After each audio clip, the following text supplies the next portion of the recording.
Hola, me llamo Caleb. Tengo 24 años y nací y crecí en un pequeño pueblo de Indiana. Uno de esos sitios donde todo el mundo se conoce y los secretos acaban convirtiéndose en dominio público. Pero hace unos meses me mudé a un barrio tranquilo a las afueras de Indianápolis para empezar de cero. La vida en casa era complicada, dramas familiares, viejas relaciones que se resistían a morir, expectativas que no conseguía cumplir. A veces necesitas poner distancia para descubrir quién eres de verdad cuando nadie te está mirando. Trabajo como mecánico en un taller de barrio, Martínez Auto Repair. No es un lugar lujoso, pero disfruto arreglando cosas. Tiene algo auténtico, algo honesto. Ves lo que está roto, te ensucias las manos y lo reparas. Sin artificios, sin política, solo la satisfacción de hacer que algo vuelva a funcionar. La metáfora no se me escapa. Quizá por eso elegí este trabajo, este lugar, este nuevo comienzo. La verdad es que no conocía a nadie cuando llegué. La mayoría de las tardes eran solo para mí, mi modesta casa de alquiler, con la pintura desconchada y el suelo que crujía, una pizza congelada y el ruido de los coches que pasaban. La casa venía medio amueblada, lo cual fue un alivio porque yo no traje gran cosa. Solo mis herramientas, algo de ropa y unas cuantas cajas con cosas de las que todavía no podía desprenderme. No estaba buscando nada en especial. Pensaba que la vida poco a poco se reconstruiría sola, pieza a pieza, como un motor viejo. Cambias las piezas rotas, limpias la porquería del sistema y, con el tiempo, vuelve a funcionar suave. Pero a veces la vida te sorprende cuando menos lo esperas. Ocurrió un sábado por la tarde, a principios de junio. El sol caía a plomo y el aire estaba espeso y húmedo por la tormenta de la mañana. Esa humedad típica del medio oeste que lo hace todo pesado y lento, como moverse en agua tibia. Volvía de la ferretería con una bolsa de herramientas que necesitaba para un proyecto, reconstruir el carburador de un Mustang del 67 para un cliente que me había encontrado gracias al boca a boca. Entonces la vi. Estaba en el jardín, 2 casas más abajo de la mía, arrodillada junto a un parterre de flores, peleando con una manguera que había empezado a perder agua. El agua salpicaba por todas partes, creando un barrizal alrededor de sus rodillas, empapando sus vaqueros y su camiseta. Pero ella seguía, decidida, con la mandíbula apretada en ese gesto que pone la gente cuando se niega a ser derrotada por un objeto inanimado. Probablemente habría seguido mi camino. No quería parecer el vecino raro que se mete donde no le llaman. Pero algo en ella me detuvo. No parecía simplemente molesta con la manguera, había una tristeza en sus movimientos, como si llevara un peso invisible sobre los hombros. Su pelo rubio lo llevaba recogido en una coleta desordenada, con mechones pegados al cuello por la humedad. Incluso desde el otro lado del jardín podía ver el cansancio en la curva de sus hombros. ¿Necesitas ayuda?, pregunté, levantando mi bolsa de herramientas como si fuera una ofrenda de paz. Levantó la vista, sorprendida, como si no me hubiera oído acercarme. Sus ojos eran de un azul intenso, como el agua de un lago en un día nublado. Y por un instante me miró como si no supiera si debía confiar en mí o decirme que me largara. Pude ver cómo calculaba, sopesando opciones, decidiendo si aceptar ayuda merecía la pena con las posibles complicaciones. Al final asintió despacio. Sí, murmuró, con voz suave y cansada. Me vendría genial. Crucé el jardín con cuidado de no pisar las flores que claramente llevaba tiempo cuidando, caléndulas y petunias en hileras ordenadas, aunque algunas estaban mustias por el calor. Me arrodillé a su lado y el problema fue evidente enseguida. Una grieta en la manguera, cerca del conector, seguramente de haberla dejado fuera durante el invierno. Fácil de arreglar, dije, sacando mi navaja y cinta aislante. Podemos parchearlo por ahora, pero tendrás que cambiar la manguera pronto. En un momento tuve el arreglo hecho y ajusté el conector. Cuando le devolví la manguera, me regaló una pequeña sonrisa que no llegó del todo a sus ojos. Gracias, dijo. No hay de qué, respondí, limpiándome las manos en los vaqueros. Soy Caleb, por cierto. Acabo de mudarme a 2 casas más abajo, la azul con el desastre de jardín delante. Ella dudó un momento antes de contestar. Lila. Y tu jardín no está tan mal. Nos quedamos un segundo en silencio incómodo. Ella jugueteaba con la manguera, como sin saber si decir algo más o volver corriendo a su casa.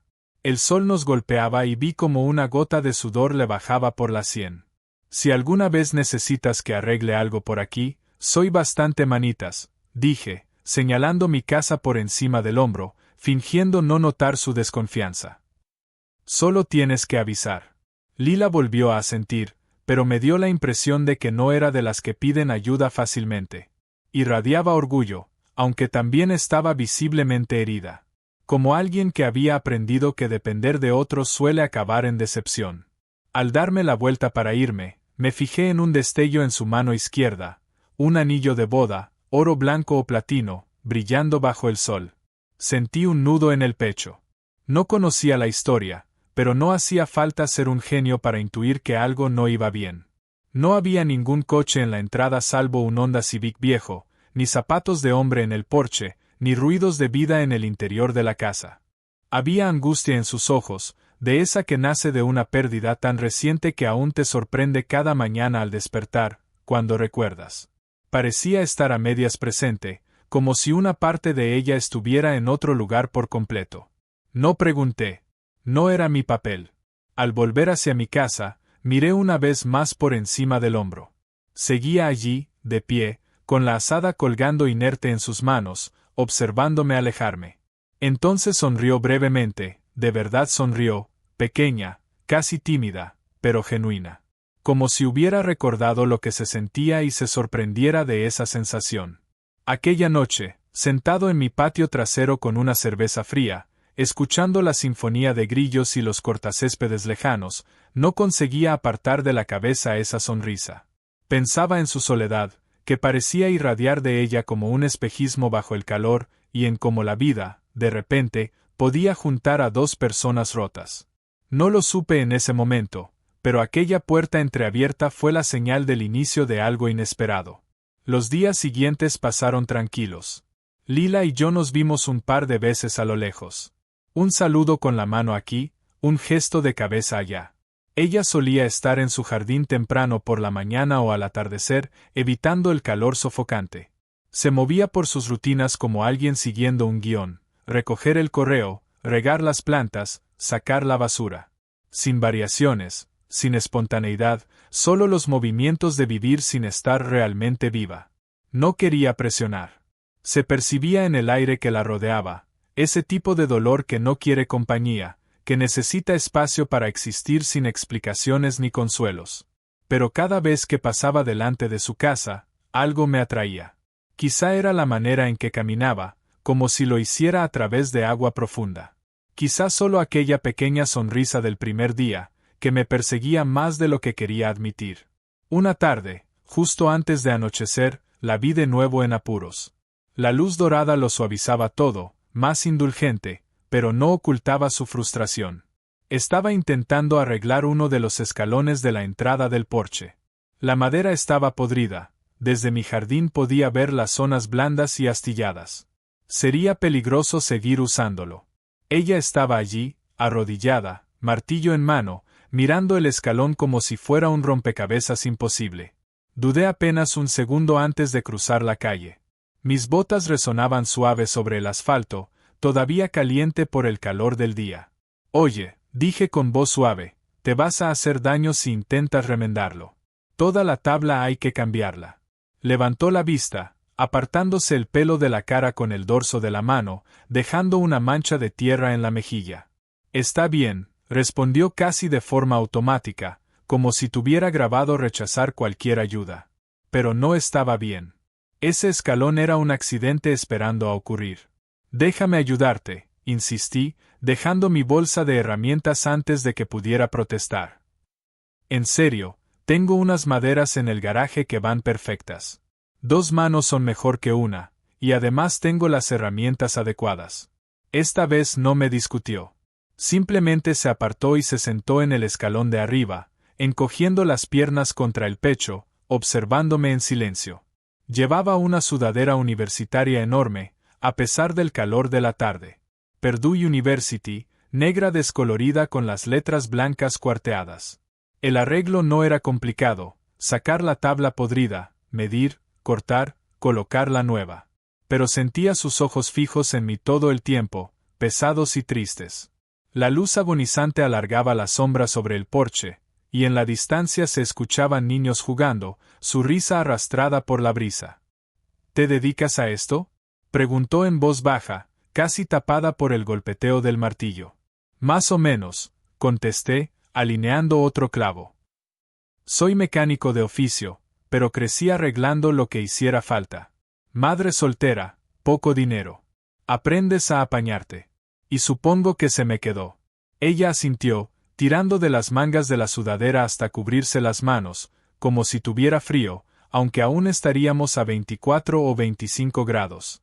A veces fue duro, admití. Pero me enseñó a valorar las cosas que duran, las que puedes reparar en lugar de sustituir. Algo se le reflejó en la cara en ese momento, quizá un reconocimiento, quizá dolor. Cuando terminé, me levanté y me limpié el sudor de la frente. Listo, como nuevo. Te aguantará años si lo mantienes sellado. Pensé que ahí acabaría todo. Otra interacción mínima. Otro gracias educado. Otro paseo solitario de vuelta a mi casa, cenando de pie en la cocina mientras me preguntaba qué estaría haciendo ella, 2 casas más abajo. Pero entonces me sorprendió. ¿Quieres un poco de limonada?, preguntó, con un tono casi vacilante, como si probara las palabras. La hice esta mañana. Sonreí. Claro, suena perfecto. Dentro de su casa el aire era más fresco, pero el silencio era aún más denso. No era solo la ausencia de ruido. Era la ausencia de vida.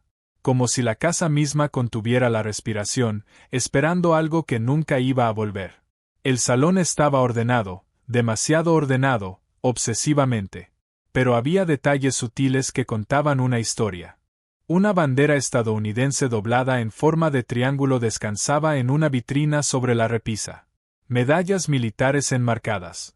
Una foto de boda, Lila vestida de encaje blanco, radiante junto a un hombre apuesto con uniforme de gala. Ambos desbordaban juventud y promesas. Él la rodeaba con el brazo con firmeza, como si nunca fuese a soltarla. Reconocí la insignia, Infantería de Marina. Entre las medallas había un corazón púrpura. Lila se dio cuenta de que miraba la fotografía. Es mi marido, explicó con voz contenida, medida.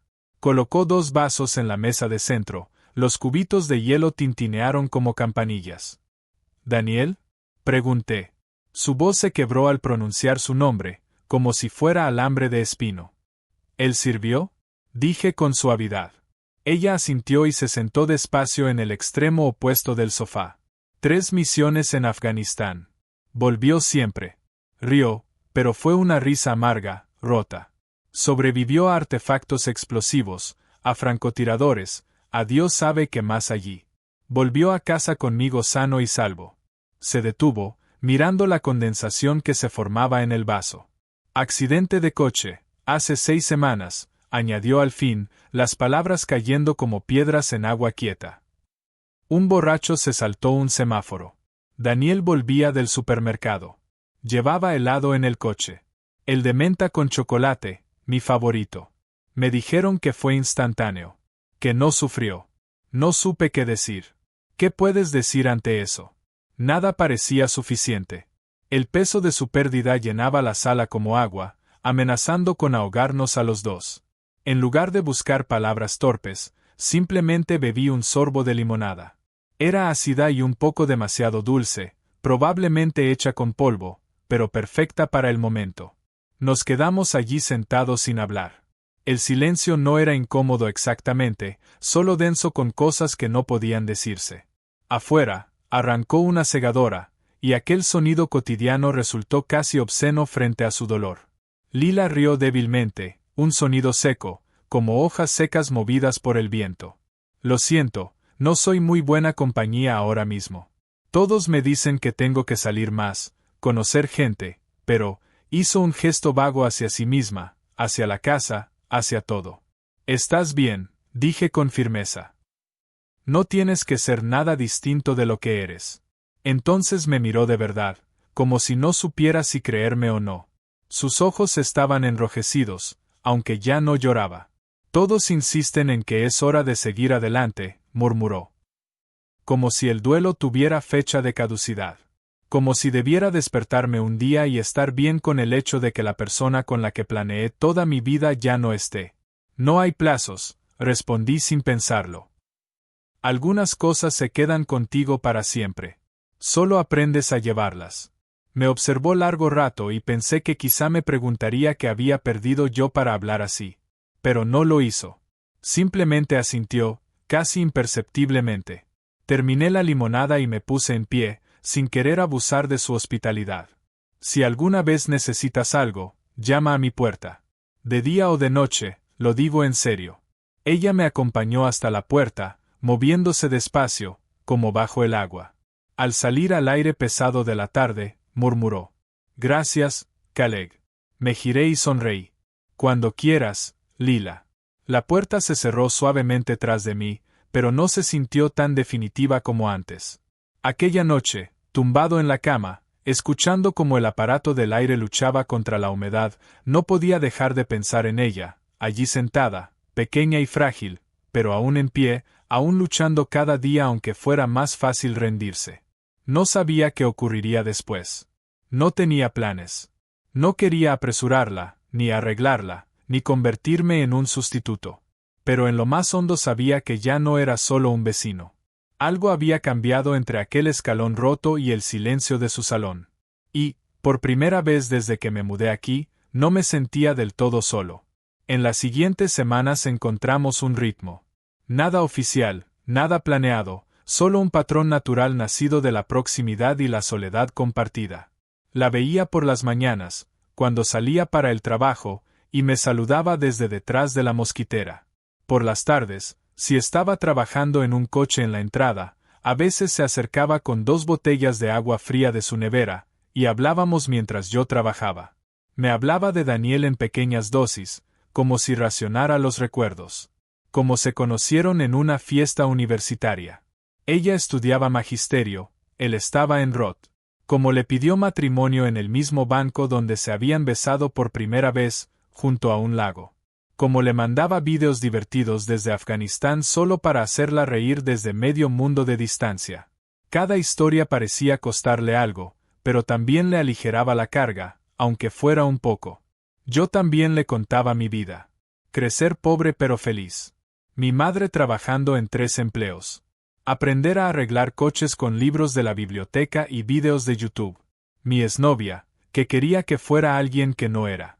Que intentó limar todos mis bordes hasta dejarme vacío. Porque tuve que dejar Indiana y empezar de cero en un sitio donde nadie conociera mi nombre. La tormenta apareció de la nada un jueves por la noche, a finales de julio. Una de esas tormentas de verano por las que el Medio Oeste es famoso. Feroz, ruidosa y furiosa. De ese tipo de tormentas en que el cielo adquiere un tono verdoso grisáceo antinatural y el aire se siente eléctrico, como respirar estática. La alerta del tiempo en mi móvil chillaba sobre posibles tornados, pero eso era normal en esta época del año. Estaba de pie junto a la ventana de mi cocina, viendo cómo la lluvia empezaba a caer en cortinas pesadas, cuando lo noté. La puerta del garaje de Lila golpeaba con violencia, casi arrancada de los raíles. Parecía que podía salir despedida en cualquier momento y, si lo hacía, todo lo que había dentro quedaría empapado o destrozado. Sin pensarlo, cogí la chaqueta y crucé corriendo la calle. Mis botas chapoteaban en los charcos que ya se habían formado en los baches de su entrada. La lluvia caía de lado, azotándome la cara como agujas diminutas. Al llegar a su porche, golpeé la puerta con fuerza. «Lila», grité por encima del rugido del viento. «Tu garaje». La puerta se abrió de inmediato. Ella estaba allí, descalza, con unos vaqueros gastados y un viejo jersey de Perdue. Probablemente de Daniel. El pelo húmedo por la humedad, los ojos abiertos entre el pánico y el agotamiento. «Lo sé», gritó, obligada a alzar la voz sobre la tormenta. «No puedo cerrarlo. La guía está doblada». «Quédate dentro», dije, haciéndole señas para que retrocediera. «Yo me encargo». Antes de que pudiera protestar, corrí hacia el garaje. El viento me golpeaba a cada paso, tratando de derribarme. De cerca, La puerta estaba aún peor. El raíl estaba torcido, seguramente por los años y la falta de mantenimiento, y la hoja colgaba en ángulo, convertida en una vela contra la tormenta. Luché con ella lo que pareció una eternidad, aunque solo fueron minutos. Al final conseguí forzarla lo suficiente para encajar un trozo de madera en el raíl, bloqueándola. No era bonito, pero aguantaría hasta que pasara la tormenta y pudiéramos arreglarla bien. Cuando regresé al porche, estaba completamente empapado. El agua me corría por el pelo en hilos. La ropa se me pegaba a la piel como otra capa. Lila me esperaba con una toalla. Debía haber corrido a buscarla mientras yo forcejeaba con la puerta. «Estás loco», dijo. Pero en su voz había algo suave, casi asombrado. «Ya, bueno», respondí, temblando a pesar del calor. No podía dejar que se estropeara todo. Se apartó para dejarme entrar y no me resistí. La tormenta fuera arreciaba cada minuto. Un trueno sacudió los cimientos de la casa y las luces parpadearon con un resplandor inestable. «Toma», dijo, tendiéndome la toalla. «Siéntate junto al respiradero de la calefacción, estás temblando». Me quité las botas, intentando no gotear demasiado en sus suelos limpios, y la seguí hasta el salón. Desapareció un momento por el pasillo y volvió con ropa, una camiseta y un pantalón de chándal. Empezó, pero se detuvo, tragando saliva. «Te quedarán un poco grandes, pero al menos estarán secos». Lo entendí. Eran de Daniel. Los tomé con cuidado, como si fueran algo sagrado, porque para ella lo eran. «Gracias», murmuré. «Los trataré con cuidado». Me cambié en el baño, intentando no pensar demasiado en que llevaba la ropa de un hombre muerto. Olían a suavizante, pero también había algo más, un leve aroma a colonia, quizá, o simplemente la esencia de otra vida. Cuando regresé al salón, Lila estaba en el sofá envuelta en una manta, con las rodillas recogidas contra el pecho. Parecía diminuta, como si intentara ocupar el menor espacio posible en el mundo. Me senté en el sillón frente a ella, sin saber qué decir ni qué hacer. La tormenta rugía afuera, la lluvia golpeaba los cristales como puñados de grava. Un relámpago iluminó todo en un destello azul blanquecino, devolviéndonos luego a la penumbra cálida de las lámparas. Y entonces, inesperadamente, habló. Su voz apenas se oía sobre la tormenta. «Soy demasiado joven para ser viuda», dijo, sin mirarme, con los ojos fijos en la ventana, donde el agua corría en ríos. «Tengo 26 años y ya se ha acabado la parte de historia de amor de mi vida». No la interrumpí. A veces la gente solo necesita hablarle a la tormenta. Se envolvió más en la manta. «Todos piensan que soy fuerte.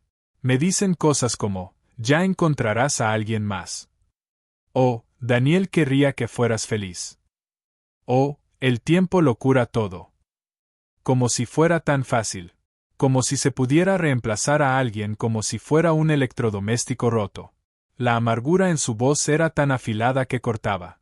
«No quiero seguir adelante», confesó. «Pero tampoco puedo quedarme congelada. Estoy atrapada entre un pasado al que no puedo volver y un futuro que no consigo imaginar». Un trueno retumbó cerca y los dos nos estremecimos. Esta vez la luz se apagó del todo. Nada de parpadeos. Solo oscuridad, rota por los relámpagos. «Mierda», susurró Lila, y luego más alto. «Lo siento, no tengo linternas preparadas. Debería haber». «Está bien», la interrumpí, con voz firme en la oscuridad. «Estamos a salvo. La tormenta pasará». La escuché moverse en el sofá, su respiración acelerada. «Odio esto», dijo. Y no estaba seguro de si se refería al apagón o a todo lo demás. «Lila», susurré con suavidad. «Quédate», dijo de repente, la palabra salió apresurada, desesperada. «Por favor, quédate conmigo esta noche». «No», se interrumpió, tragué saliva en la oscuridad. «No por nada de eso. Es solo que, no puedo estar sola en esta casa durante la tormenta. El silencio después del trueno es demasiado fuerte». Entendí a qué se refería. El silencio entre los estallidos, entre los relámpagos, ese silencio que deja entrar todos los pensamientos equivocados. «Vale», dije simplemente. «Me quedo». Un relámpago iluminó su rostro por un instante, vulnerable, asustado, pero también aliviado. Me acerqué al sofá y me senté en el extremo opuesto, sin querer dar nada por hecho.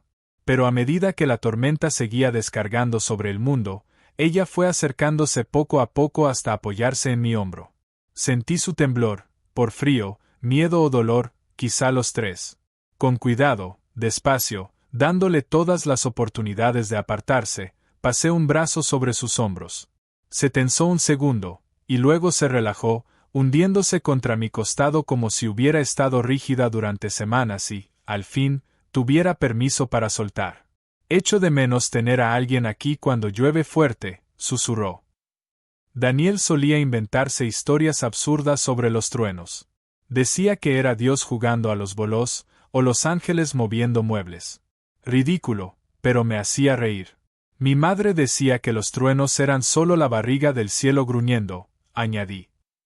Que tenía hambre de sol. Lila dejó escapar un sonido que era mitad risa, mitad sollozo. Eso es horrible. Sí, lo es. Nos quedamos horas allí, mientras la tormenta rugía. A veces hablábamos en voz baja de tonterías, películas favoritas, los peores trabajos que habíamos tenido, comidas que de niños odiábamos y ahora nos encantaban. A veces simplemente guardábamos silencio, compartiendo compañía mientras afuera la naturaleza desataba su furia y dentro creábamos una pequeña burbuja de refugio. En algún momento, Lila se durmió apoyada en mi hombro. Su respiración se volvió tranquila, y la presión con que aferraba mi mano se aflojó. Me quedé despierto, en parte vigilando, aunque no sabía muy bien qué, y en parte porque no quería moverme y despertarla. Se notaba que no dormía bien desde hacía tiempo, lo veía en las ojeras, en cómo su cuerpo se rendía al descanso con desesperación.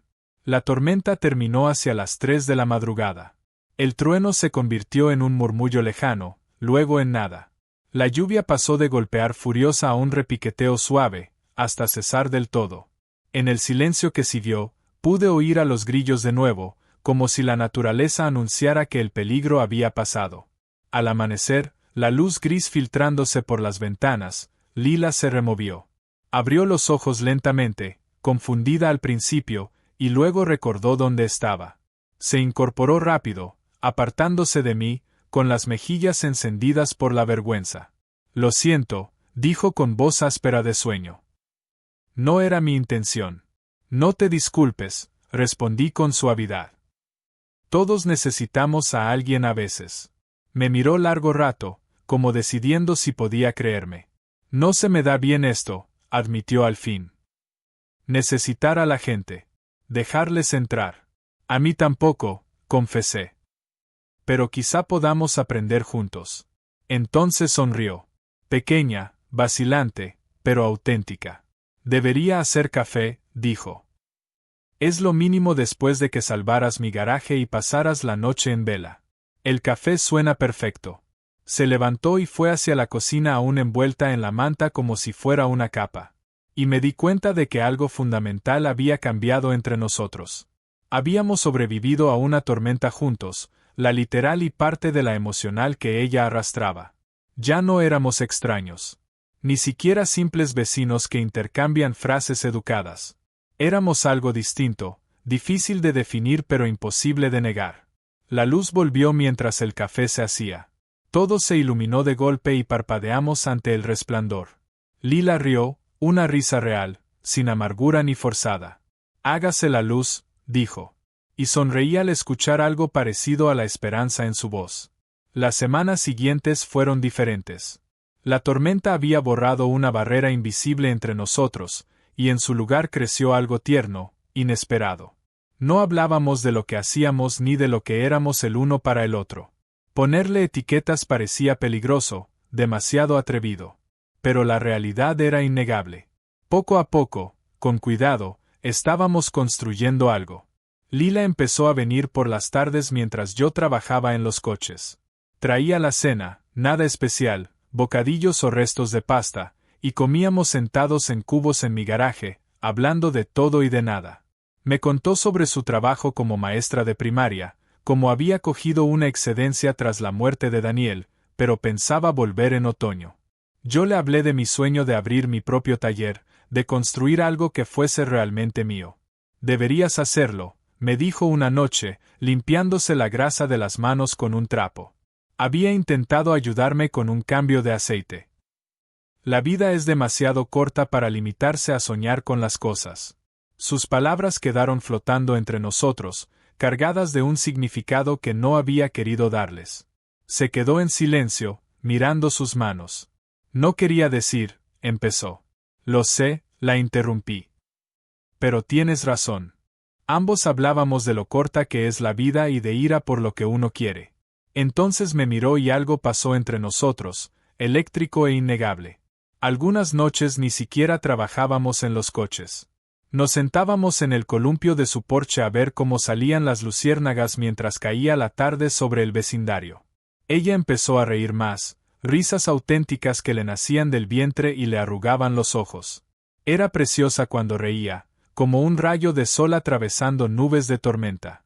Una tarde de sábado en agosto me preguntó si quería ir a algún sitio con ella. ¿Dónde? Pregunté. Al lago. Hay un lugar al que solíamos ir Daniel y yo. No he vuelto desde entonces. Creo que estoy preparada, pero no quiero ir sola. Fuimos en su Honda, con las ventanillas bajadas y rock clásico sonando suave en la radio. Llevaba un vestido de verano, la primera vez que la veía con algo que no fueran vaqueros y sudaderas viejas. Amarillo, con pequeñas flores blancas, que la hacía parecer más joven, menos cargada de peso. El lago estaba precioso, rodeado de árboles que empezaban a insinuar colores otoñales. Extendimos una manta en la orilla y nos sentamos a ver cómo el agua acariciaba las rocas.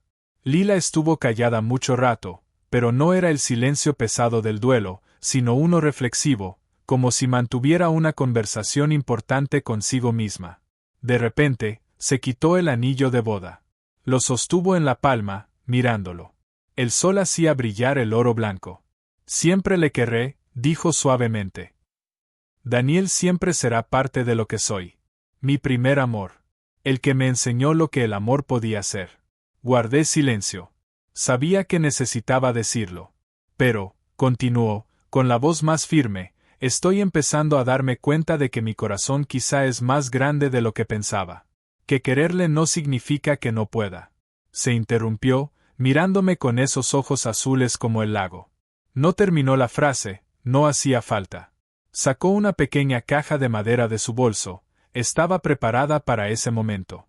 Colocó el anillo dentro con cuidado, con reverencia.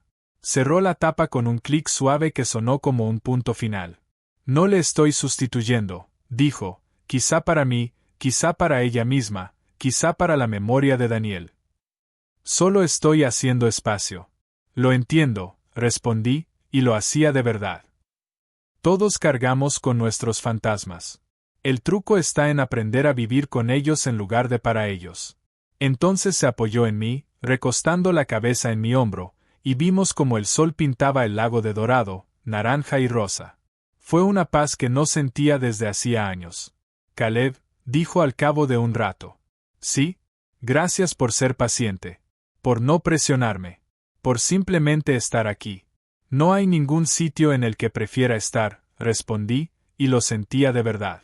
Nos quedamos hasta que salieron las estrellas, brillantes y claras en el cielo del campo, lejos de las luces del barrio. Lila me enseñó constelaciones que Daniel le había mostrado, y yo le señalé las que mi madre me enseñaba cuando, de niño, dormíamos en el tejado durante los veranos sofocantes de Indiana, cuando se rompía el aire acondicionado. Al recoger para marcharnos, Lila me tomó la mano en la oscuridad. Sus dedos se entrelazaron con los míos con naturalidad, como si siempre hubieran pertenecido allí. Caminamos hacia el coche así, unidos, y algo dentro de mí, roto desde hacía más tiempo del que creía, empezó por fin a sanar. En el trayecto de vuelta, Lila canturreaba bajito con la radio. Wild Flowers de Tom Petty. Y pensé en cómo, a veces, las mejores cosas llegan cuando no las buscas, cuando solo intentas arreglar lo roto y acabas encontrando algo entero. El primer beso llegó un martes de septiembre, inesperado y perfecto. Estaba reemplazando una tabla rota de su terraza trasera, otro daño del tiempo y la intemperie, cuando me golpeé el pulgar con el martillo. Solté un juramento, dejando caer la herramienta y sacudiéndome la mano. Lila apareció enseguida con hielo envuelto en un paño de cocina. Déjame ver, dijo, tomando mi mano con suavidad entre las suyas. No es nada, protesté, aunque ya estaba poniéndose morado. Los hombres, murmuró, pero sonreía. Presionó el hielo contra mi pulgar, sujetándolo, y cuando levantó la mirada, estábamos más cerca que nunca, esta vez conscientes, de pie, frente a frente. Caleb, susurró. Creo que estoy lista. ¿Lista para qué? En vez de responder con palabras, se alzó de puntillas y rozó mis labios con los suyos. El beso fue suave, tímido, más una pregunta que una afirmación. Yo respondí soltando el hielo, acariciándole la cara con mi mano buena y devolviéndole el beso. Cuando nos separamos, ambos respirábamos con dificultad. ¿Ha estado bien?, preguntó, la inseguridad asomando en su voz. Más que bien, respondí. Llevo semanas queriendo hacerlo. ¿Y por qué no lo hiciste antes? Porque tenías que ser tú quien decidiera cuando estabas lista. Me besó de nuevo por eso, más profundo esta vez. Y me olvidé por completo de mi pulgar dolorido. Fuimos despacio. Ambos llevábamos suficiente equipaje emocional como para llenar un tren de carga. Pero poco a poco, con cuidado, fuimos construyendo algo nuevo. No un sustituto de lo que ella había tenido con Daniel, ni un rebote de mi relación fallida, sino algo completamente nuestro. Llegó el otoño con su aire fresco y las hojas cambiantes, y con él un ritmo para nuestros días. Café juntos por las mañanas antes del trabajo. Cena casi todas las noches, turnándonos para cocinar, aunque ella era mucho mejor que yo. Tardes en el columpio del porche viendo pasar el mundo. Fines de semana dedicados a proyectos. Su casa necesitaba muchas reparaciones pequeñas, y trabajar con las manos siempre había sido mi forma de demostrar cariño. Una tarde de octubre, mientras tallábamos calabazas en la mesa de su cocina, se empeñó en hacer algo festivo. Lila dijo algo que me dejó helado. Te quiero. Lo dijo con sencillez, como si fuera un hecho indiscutible. El cielo es azul, el agua moja. Te quiero. Dejé el cuchillo sobre la mesa, con restos de pulpa en las manos, y la miré. Ella fingía concentrarse en hacer los ojos de su calabaza iguales, pero vi la tensión en sus hombros, esperando mi respuesta. Yo también te quiero, dije. Desde hace tiempo. Entonces alzó la vista. Sus ojos brillaban con lágrimas, pero sonreía. Sí, claro, incluso con todo esto, hizo un gesto vago hacia sí misma, hacia la casa todavía llena de recuerdos, hacia la complicada realidad de amar a alguien que aprendía a vivir de nuevo. Sobre todo con todo eso, contesté. Es parte de quien eres. Y me encanta quién eres. Rodeó la mesa y me besó entonces, sin importar las semillas esparcidas ni la pulpa naranja pegada a nuestras manos. Fue desordenado, perfecto y exactamente nosotros. Esa noche, por primera vez, me quedé a dormir. No por una tormenta ni por una emergencia, sino porque los dos queríamos que fuera así.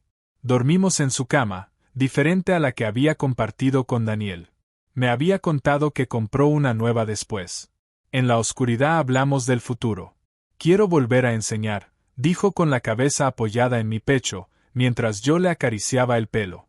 Deberías. Se te dan bien los niños. Quiero tener hijos algún día, añadió en voz baja. Sé que quizá es demasiado pronto para hablar de esto contigo, pero... No es demasiado pronto, la interrumpí. Yo también quiero. Algún día, contigo. Me abrazó más fuerte. Nunca pensé que volvería a tener esto. Un futuro que planear. La vida siempre encuentra la forma de sorprendernos, dije, pensando en aquel primer día con la manguera rota, en cómo estuve a punto de seguir de largo. Ese año el invierno llegó pronto. En noviembre ya cuajaba la nieve. Pasamos Acción de Gracias con mi madre, que bajó desde Indiana para conocer a la mujer que por fin había conseguido que su hijo sentara cabeza. Mi madre y Lila conectaron enseguida, entre historias embarazosas sobre mí y recetas que querían probar. Es buena para ti, me dijo mamá en privado, mientras Lila estaba en el baño. Te veo feliz. Feliz de verdad, no esa felicidad fingida de antes. Ella me hace feliz, respondí simplemente. Y tú la haces feliz a ella, observó. Esa chica ha pasado por el infierno, cualquiera lo ve. Pero se ilumina cuando te mira. Diciembre trajo retos. Se acercaba el aniversario de la muerte de Daniel, un año el 15 de diciembre. Lila se volvió más callada, más distante. No fría, solo ausente, como si parte de ella estuviera en otro lugar. No la presioné. Solo me aseguré de que supiera que yo estaba allí. Le llevaba café por las mañanas, dejaba pequeñas notas donde sabía que las encontraría, arreglaba cosas en su casa sin que me lo pidiera. El 15 de diciembre me pidió que la acompañara al cementerio. No tienes por qué hacerlo, dijo. Sé que es raro. No es raro, respondí. Fue importante para ti. Eso lo hace importante para mí. Nos quedamos en la tumba de Daniel, bajo la nieve cayendo suave. Lila llevó flores, rosas rojas, sus favoritas. Le habló en voz baja, contándole su vida, hablándole de mí, de cómo estaba aprendiendo a ser feliz otra vez. Yo me mantuve un poco atrás, dándole espacio, pero lo bastante cerca para que supiera que no estaba sola. Cuando terminó, volvió hacia mí y me tomó la mano. Gracias, dijo. ¿Por qué? Por entender que quererte a ti no significa dejar de quererle a él. Por no sentirte amenazado por un fantasma. El amor no es un pastel, dije, recordando algo que solía repetir mi madre. No hay una cantidad limitada. El corazón crece para sostener lo que necesita sostener. Me apretó la mano con más fuerza mientras caminábamos hacia el coche, la nieve atrapándose en su pelo como diminutas estrellas. La Navidad fue tranquila, pero perfecta. Decoramos su casa juntos. Era la primera vez que ponía adornos desde la muerte de Daniel. Cada adorno tenía una historia, y me las contó todas, incluso las que le hicieron llorar. Yo la abracé en las lágrimas y la ayudé a colgar cada recuerdo en el árbol. La mañana de Navidad le regalé algo sencillo, un collar de plata con un pequeño colgante en forma de brújula. Para que siempre encuentres tu camino, le dije. Incluso cuando lleguen las tormentas. Ella lloró de nuevo, pero eran lágrimas buenas. Me regaló un cuaderno de cuero. Para tus sueños, dijo. Ese taller que quieres abrir, empieza a planearlo. Hazlo real. Aquella noche, sentados junto a la chimenea, confesó. Este año me rompió, pero también me trajo a ti. No sé cómo sentirme con eso. Agradecida por ti, pero culpable de sentir gratitud cuando vino de algo tan terrible. No tienes que reconciliarlo, le respondí. A veces la vida es simplemente complicada. Podemos sostener la tristeza y la alegría al mismo tiempo. Me miró con tanta ternura que me dejó sin aliento. ¿Cuándo te volviste tan sabio? Será de pasar tanto tiempo con una profesora tan lista y tan guapa, bromeé, haciéndola reír. Cuando el invierno dio paso a la primavera, nuestras vidas se entrelazaron más. En marzo me mudé oficialmente con ella, aunque ya pasaba la mayoría de las noches allí. Convertimos el antiguo despacho de Daniel en mi espacio de trabajo para planear mi negocio. Lila insistió, dijo que esa habitación necesitaba nueva vida, nuevos sueños. Volvió a enseñar tras las vacaciones de primavera, nerviosa pero decidida. Yo la llevaba por las mañanas, la besaba en la puerta de la clase. Sus alumnos la adoraban, tenía la capacidad de hacer sentir a cada niño visto e importante. Una tarde de abril, mientras plantábamos juntos un huerto en el jardín trasero, mezcla de verduras y flores que ella llamaba caos organizado, me dijo. Quiero que sepas algo. Esto, señaló la casa, el jardín, a nosotros. Esto no es mi segunda opción. No es un premio de consolación. Es otra primera opción, un nuevo comienzo. No vives a la sombra de nadie. Estás brillando con tu propia luz. La atraje hacia mí, sin preocuparme por la tierra en nuestras manos y rodillas. Lo sé, dije. Estamos escribiendo nuestra propia historia. Me gusta nuestra historia, respondió. A mí también. En mayo surgió una oportunidad inesperada. Uno de mis clientes habituales, impresionado con mi trabajo, se ofreció a invertir en mi idea del taller. Significaría arriesgar mucho, endeudarme, trabajar horas infinitas para levantarlo, le dije, con dudas. Tienes que hacerlo, respondió ella. Es arriesgado. Todo lo que merece la pena lo es. Yo arriesgué contigo, ¿no? Eso fue distinto. No, no lo fue. Fue aterrador. Abrir mi corazón después de perder a Daniel. Lo más difícil que he hecho. Pero mira lo que salió de ser valiente. Tenía razón, claro. Encontramos un pequeño local a las afueras del pueblo. Deteriorado, pero con buenos cimientos. Lila me ayudó a limpiarlo, pintarlo, convertirlo en algo especial. Ella pintó un mural en una pared, colores abstractos que parecían al mismo tiempo un amanecer y un atardecer, un final y un comienzo. Es precioso, le dije al verlo terminado. Es nosotros, contestó sencillamente. El taller abrió en junio, casi exactamente un año después de aquel día en que le ayudé con la manguera rota. El primer día fue aterrador. ¿Y si no venía nadie? ¿Y si fracasaba? Pero Lila estaba allí con una camiseta que mandó hacer, Caleb's Garage. Reparamos lo roto, con un corazón dibujado como si estuviera recompuesto con costuras doradas, como el arte japonés de arreglar cerámica con oro. Kintsugi, me explicó. La idea de que algo roto puede volverse más hermoso por haber estado roto. Que la reparación forma parte de la historia, no algo que esconder. La gente vino. El taller funcionó bien.